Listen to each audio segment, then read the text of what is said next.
publier plutôt le message du pape ce soir, et nous pouvons écouter avec tout notre cœur.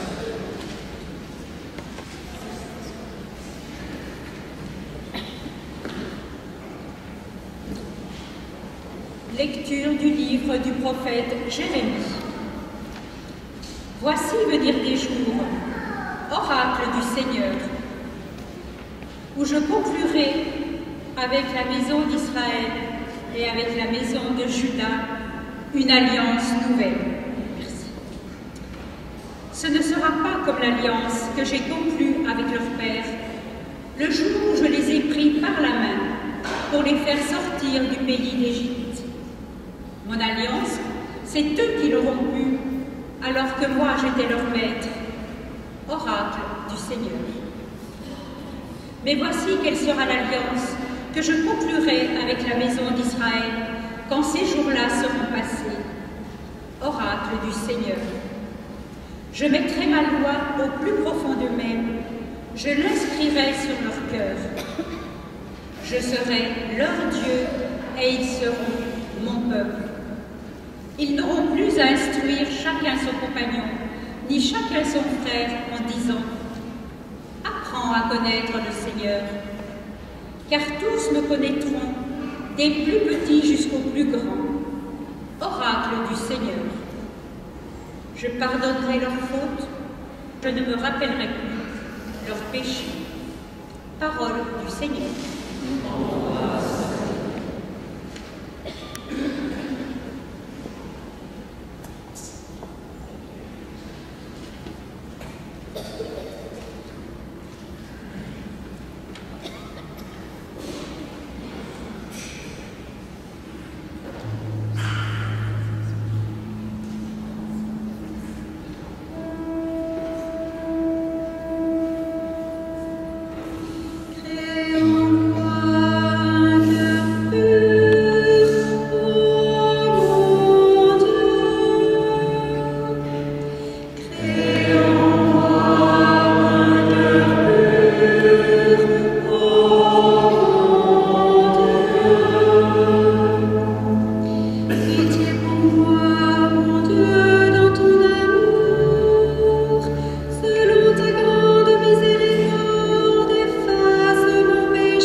Lecture de la lettre aux Hébreux.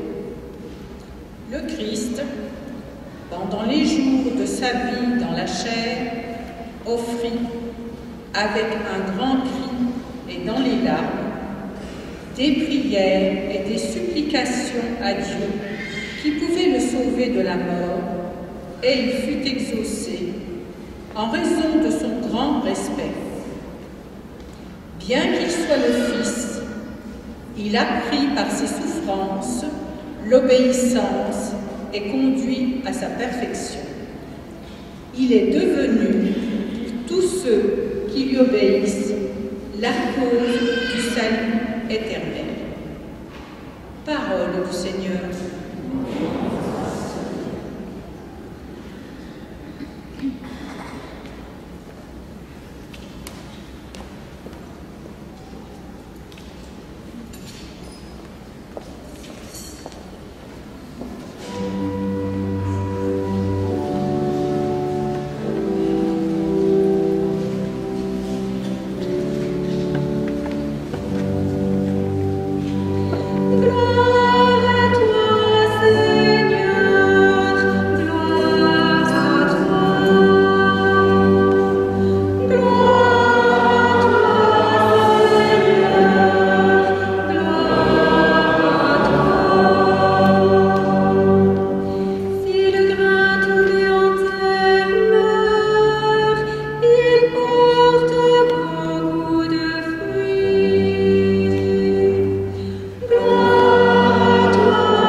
En ce temps-là, il y avait quelques Grecs parmi ceux qui étaient montés à Jérusalem pour adorer Dieu pendant la fête de la Pâque.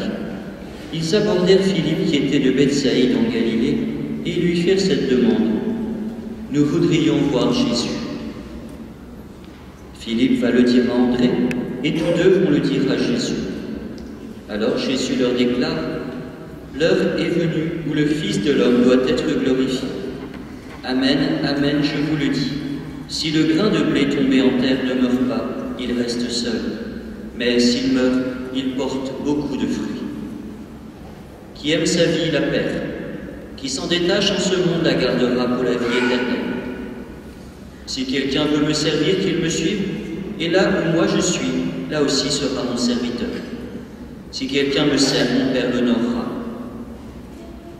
Maintenant mon âme est bouleversée. Que vais-je dire? Père, sauve-moi de cette heure. Mais non, c'est pour cela que je suis parvenu à cette heure-ci. Père, glorifie ton nom. Alors du ciel vint une voix qui disait « Je l'ai glorifié, je le glorifierai encore. » En l'entendant, la foule qui se tenait là disait que c'était un coup de tonnerre.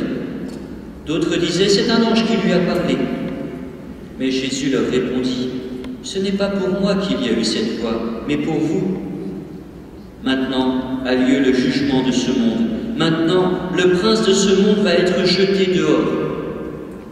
Et moi, quand j'aurai été élevé de terre, j'attirerai à moi tous les hommes. » Il signifiait par là de quel genre de mort il allait mourir. Acclamons la parole de Dieu.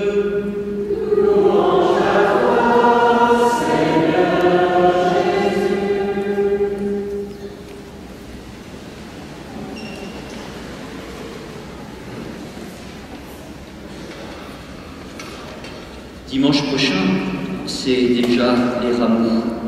On appelle aussi le dimanche de la Passion. Déjà, on sent que la fin est proche, ou plutôt que le temps de la Passion n'est plus très loin.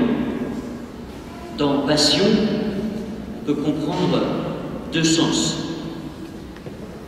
Passion, c'est la souffrance, le verbe pâtir, mais passion, c'est aussi l'amour passionné. Les petits-enfants, avec les marguerites, ils enlèvent les pétales et ils disent « Je t'aime un peu, beaucoup, passionnément, à la folie ». Jésus nous aime à la folie, comme dit saint Paul de la Croix.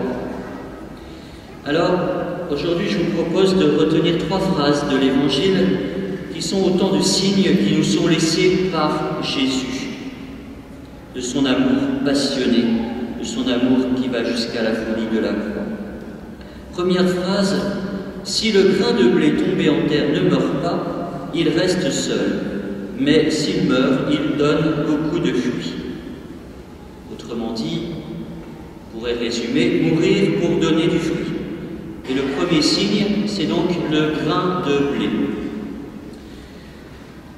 Qu'est-ce que Jésus nous dit? Il nous parle de l'oubli de soi, de la perte féconde, du sacrifice pour le bonheur des autres.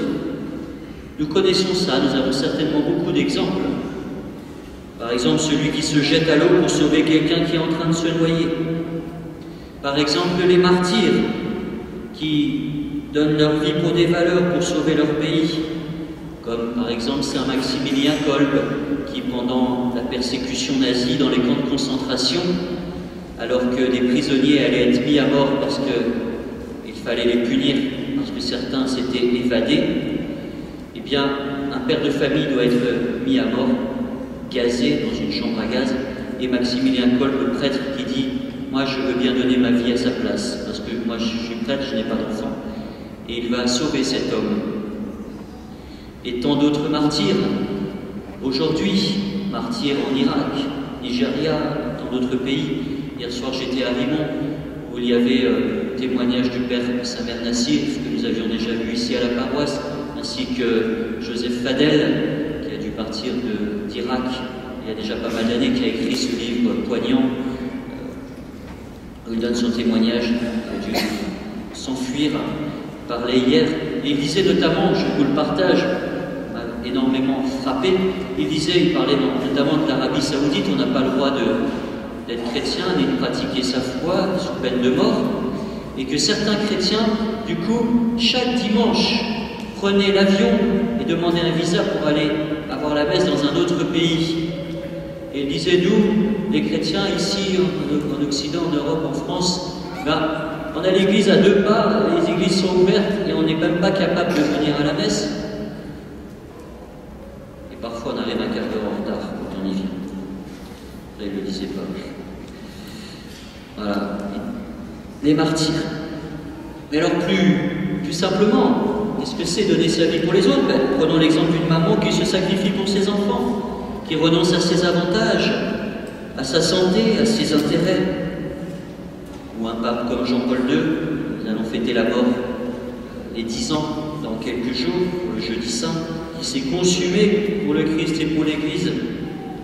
Eh bien, Jésus, aujourd'hui dans l'Évangile, nous dit cela.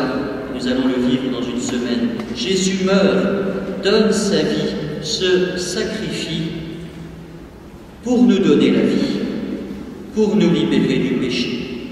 Et quelle fécondité! Une graine, un grain de blé, qui donne des milliards et des milliards de sauvés. Premier signe, le grain de blé, la vie offerte en sacrifice, qui porte du fruit, mourir pour donner du fruit. Deuxième phrase, des Grecs étaient montés à Jérusalem adorer Dieu. Quelques-uns firent cette demande, nous voulons voir Jésus.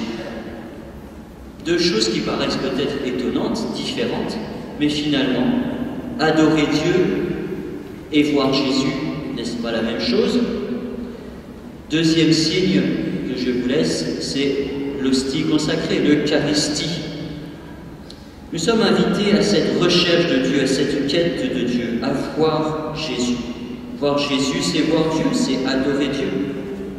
Saint Augustin nous dit « Tard je t'ai aimé, beauté si précieuse, tu étais au-dedans de moi et je te cherchais à l'extérieur.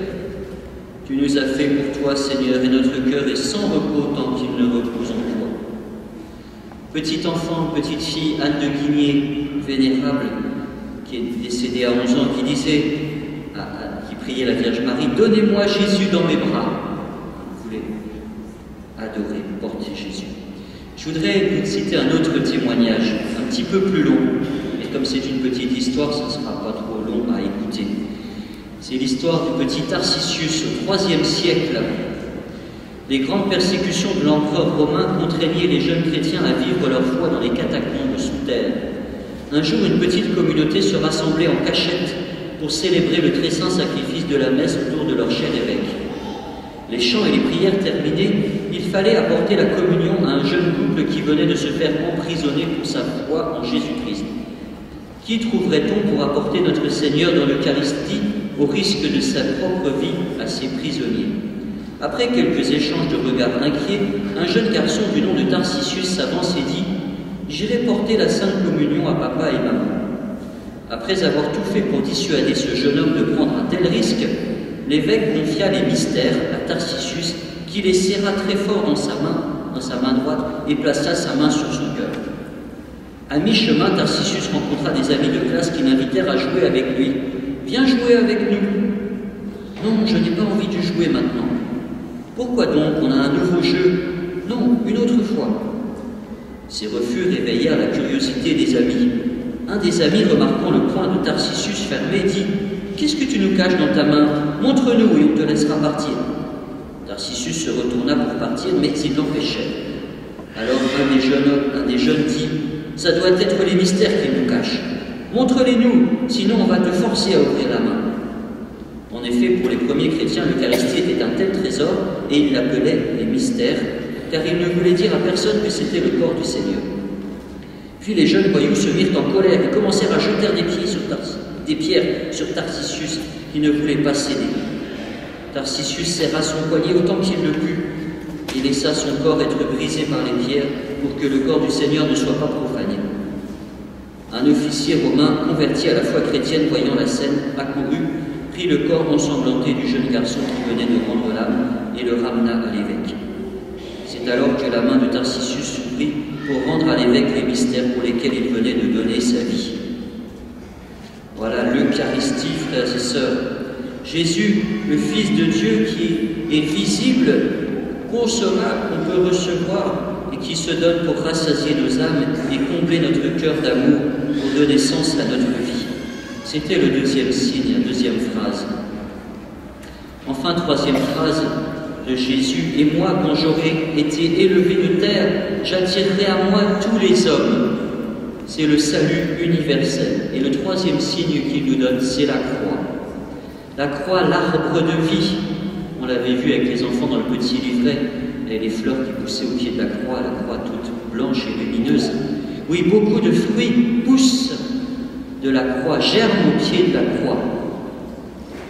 Il y a quelques semaines, je vous parlais de la guérison du lépreux par Jésus, et je me rappelais avec vous le film Bénure où la sœur et la mère de Bénure sont lépreuses et elles sont au pied de la croix et le sang de Jésus va couler sur elles et elles vont être guéries. Mais il y a aussi dans l'Évangile l'histoire du bon larron qui, au dernier moment, pécheur, demande pardon au Seigneur et va être pardonné, sauvé. Pour reprendre le mot qu'on a utilisé avec les enfants hier, la miséricorde. Et nous pouvons expérimenter cela dans le sacrement du pardon. J'en ai vu tellement des belles histoires, des conversions extraordinaires à Paray-le-Monial, où j'ai vécu quelques années au sanctuaire, ce lieu de grâce. C'est le désir de Dieu que tous les hommes soient sauvés. Nous l'entendrons au moment de l'Eucharistie. Ceci est mon sang versé pour la multitude. Mon Père ne veut pas qu'un seul de ses petits ne se perde. Alors en conclusion, frères et sœurs, l'heure est venue. Pas au sens de c'est l'heure où tu vas être en retard, mais l'heure avec un grand H. L'heure du moment du salut, le moment du sacrifice suprême. C'est pour cela que je suis venu à cette heure, disait Jésus. Jésus, ce grain de blé tombé en terre, qui perd sa vie pour que nous la trouvions. Jésus, Eucharistie pour être consommé, nourrir nos cœurs en manque. Jésus crucifié sur la croix pour que tous les hommes soient sauvés et qu'aucun ne soit perdu. Alors nous sommes invités aujourd'hui à contempler Jésus, à accueillir son salut et aussi à le suivre, à donner à notre tour notre vie, notre amour, pour que beaucoup aient la joie, la vie et le bonheur. Amen.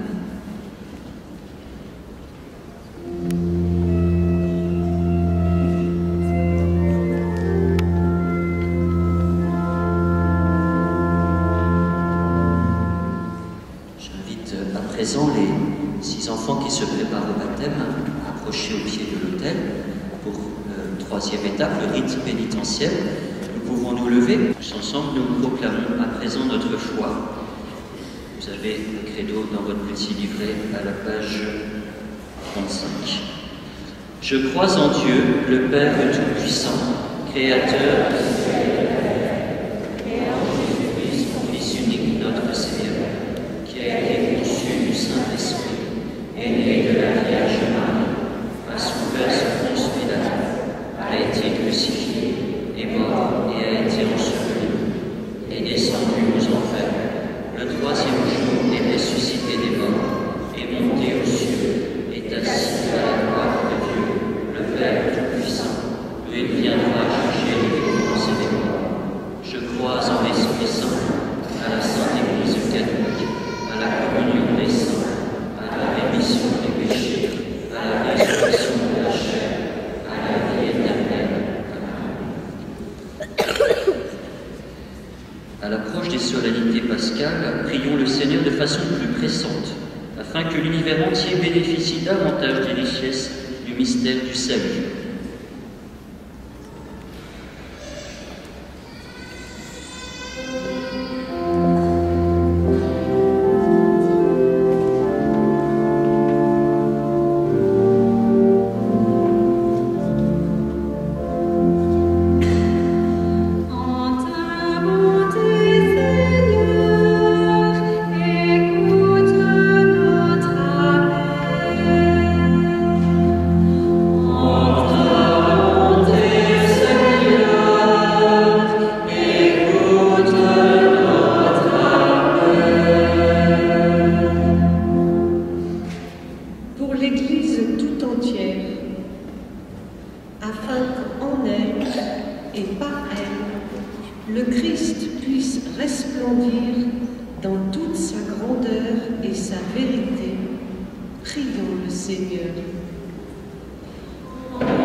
Que leur dévouement soit pour ceux qui souffrent le signe de ton amour. Ô Christ miséricordieux, écoute-nous.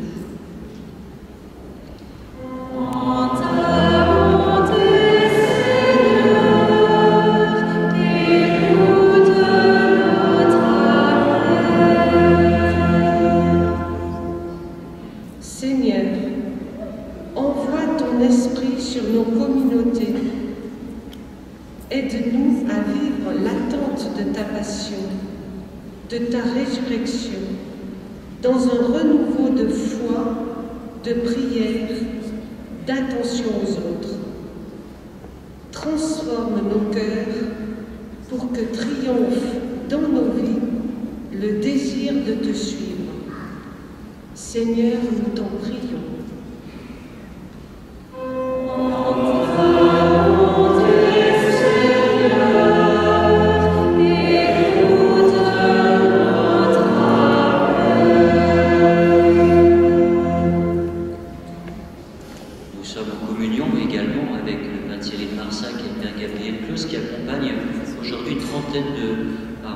Qui sont à Ars dans le cadre du cycle Alpha, cours Alpha, cette formation chrétienne voilà, pour la suite du Christ, à la découverte du Christ. Nous prions également pour eux.